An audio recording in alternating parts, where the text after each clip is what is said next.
स्वागत है आपका अपना YouTube चैनल कॉर्पस जूरिस में। मैं हूं मनीष और आज के इस वीडियो में जो है हम डिस्कस करेंगे संविधान की प्रस्तावना यानी कि प्रीएम्बल ऑफ द कॉन्स्टिट्यूशंस के बारे में। तो सबसे पहले हम यहाँ पे देख लें कि जो प्रीएम्बल है वो जो है कहाँ से लिया गया।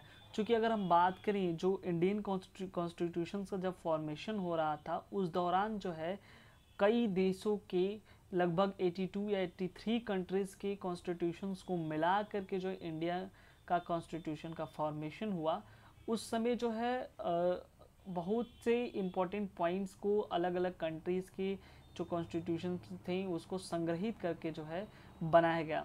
वहीं से जो प्रीएम्बल का जो कॉन्सेप्ट है वो कहाँ से आया, तो प्रीएम्बल का कॉन्सेप्ट जो है अमेरिका से लिया गया था। ये पॉइंट्स दोस्तों अपने दिमाग में रखिएगा, ठीक है। उसकी बाद जो अगर बात करें, चूँकि प्रीएम्बल को हम प्रस्तावना के नाम से जानते हैं, वहीं जो है इसे उद्देशिका भी कहा जाता है, ठीक है। ये चीज़ें आपके दिमाग में होनी चाहिए कि उद्देशिका भी इसे कहते हैं। चूँकि उद्देशिका जो है जब कोई भी अधिनियम अधिनियमित होता है तो उसके आदर्शों और आकांक्षाओं का उल्लेख करता है। कोई भी अधिनियम हो उसके प्रारंभ में उद्देशिका रखी जाती है। जैसे अगर हम कोई काम करने जाते हैं तो सबसे पहले हम क्या करते हैं, प्लानिंग करते हैं, एक प्रोफार्मा तैयार करते हैं कि इसके अकॉर्डिंग काम करना है। तो वही सेम है जो है प्रीएम्बल का यही वर्क है, किस हिसाब से काम करना है, ठीक है। अगर हम बात करें प्रीएम्बल की तो प्रीएम्बल जो है ये तो हम बता ही दिए। एक ये जो है परिचय पत्र होता है। क्योंकि आप एक संवैधानिक विशेषज्ञ से काफ़ी जो है आप लोग अवगत होंगे। N.A. पालकी वाला, जिसे नानी पालकी वाला के नाम से जानते हैं, वो जो है संविधान को जो है परिचय पत्र कहते हैं, ठीक है।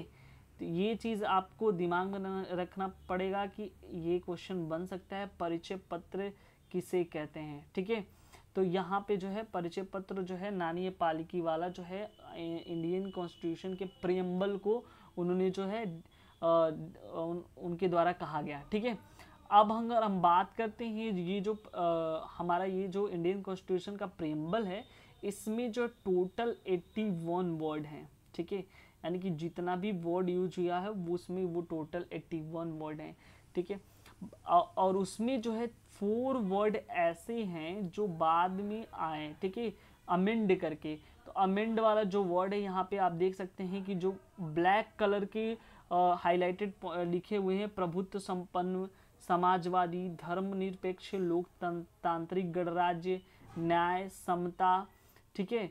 और उसके बाद यहाँ पे जो है बंधुत्व।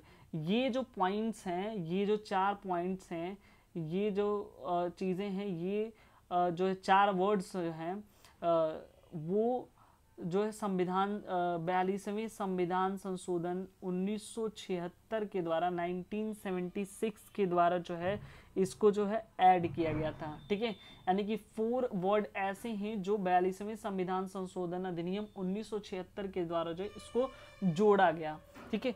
अगर हम बात करें यहाँ पे तो ये जो पॉइंट्स काफ़ी इंपॉर्टेंट हो जाते हैं। अगर एलिमेंट्स की बात करें तो एलिमेंट्स ये है कि जो संविधान के बात करें यानी प्रीएम्बल क्या करता है, तो प्रीएम्बल जो है चूँकि संविधान भारत के लोगों की शक्ति को अधिगृहित करता है। प्रस्तावना ये कहती है संविधान के अधिकार का स्रोत।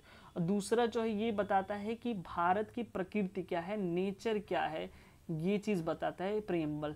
और तीसरा पॉइंट ये है कि इसका उद्देश्य क्या है, संविधान का उद्देश्य क्या है। तो ये बताता है कि संविधान का उद्देश्य जो है न्याय, स्वतंत्रता, न्याय, यहाँ पे देखिए यहाँ पे लिखा हुआ है न्याय, स्वतंत्रता और समता, ठीक है, वह बंधुत्व के संविधान के उद्देश्य में। और चौथा पॉइंट यहाँ पे है इसकी जो तिथि है लागू होने की, वो 26 नवंबर 1949 है, ठीक है। इस तिथि का उल्लेख करता है। यानी कि 4 पॉइंट पहले तो अधिकार के स्रोत की बात करता है, उसके बाद उसकी प्रकृति में संप्रभु, समाजवादी, धर्मनिरपेक्ष, लोकतांत्रिक व गणतंत्र की बात करता है। और तीसरा जो उद्देश्य जिसमें न्याय, स्वतंत्रता, समता, और चौथा जो है पॉइंट है लागू होने की बात करता है। तो ये पॉइंट्स आई होप आपको समझ में आया होगा, ठीक है। उसके बाद अगर हम बात करें अगर, तो इन्हीं चीज़ों को लेकर के जो है आगे डिस्कस हुआ, आगे चल करके उद्देशिका को जो है संविधान के निर्वचन में महत्व की बात में बात करी। तो एक केस आया इन री वेरू बारी का, ठीक है, इन री वेरू बारी का केस आया। इस मामले में जो है उच्चतम न्यायालय ने मत व्यक्त किया कि उद्देशिका जो है संविधान का अंग नहीं है, यानी कि preamble is not part of the constitution, ठीक है, यानी कि ये जो है संविधान का भाग नहीं है।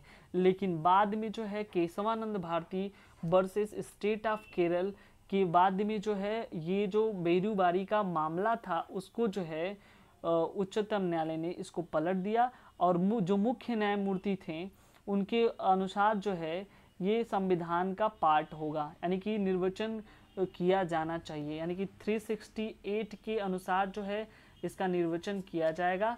और ये जो है it is the part of the preamble, यानी कि Kesavananda Bharati versus state of Kerala के बाद में जो इसे पार्ट ऑफ कॉन्स्टिट्यूशन बताया गया प्रीएम्बल को। और ये चीज़ आप याद रखिएगा, और इन रे वेरीबारी में जो है पार्ट ऑफ कॉन्स्टिट्यूशन नहीं बताएगा। तो ये पॉइंट्स दो केस आपके लिए काफ़ी इंपॉर्टेंट है। नेक्स्ट वीडियो में जो हम लेकर आएंगे कि प्रभुत्व संपन्न, लोकतंत्रात्मक, पंथ निरपेक्ष, समाजवाद, समता, ये सारे पॉइंट्स क्या हैं इसको डिटेल में जो है हम नेक्स्ट वीडियो में देखेंगे, ठीक है। ये क्वेश्चन एक चीज़ पॉइंट्स आपको ध्यान में जरूर रखना होगा कि उद्देशिका में संशोधन किया जा सकता है कि नहीं, ठीक है। तो ये एक चीज़ ध्यान से रखिएगा, उद्देशिका में प्रीएम्बल में अमेंड किया जा सकता है, लेकिन अमेंड में एक चीज़ ध्यान से देखना होगा कि जो बेसिक स्ट्रक्चर है वो फ्रस्ट्रेट नहीं होना चाहिए, यानी कि जो मूलभूत ढांचा है वो डिस्टर्ब नहीं होना चाहिए, इस तरह से संशोधन किया जाएगा, ठीक है। आर्टिकल 368 जो है वो अमेंडमेंट की बात करता है। तो हम नेक्स्ट वीडियो में आने वाले में जो है हम आर्टिकल 368 को भी डिस्कस कर लेंगे और किन किन पॉइंट्स को में जो है अमेंड किया जाएगा, क्या नहीं किया जाएगा, वो सारी चीज़ पॉइंट को जो है हम काफ़ी डिटेल फॉर्म में जो है डिस्कस करेंगे। तो आई होप ये वीडियोज़ आपको समझ में आएगा। यदि ये वीडियोज़ आपको समझ में आया है तो लाइक कमेंट जरूर करें, और यदि आप मेरे चैनल में नए व्यूअर्स हो तो प्लीज़ सब्सक्राइब जरूर कर लें। Thank you very much.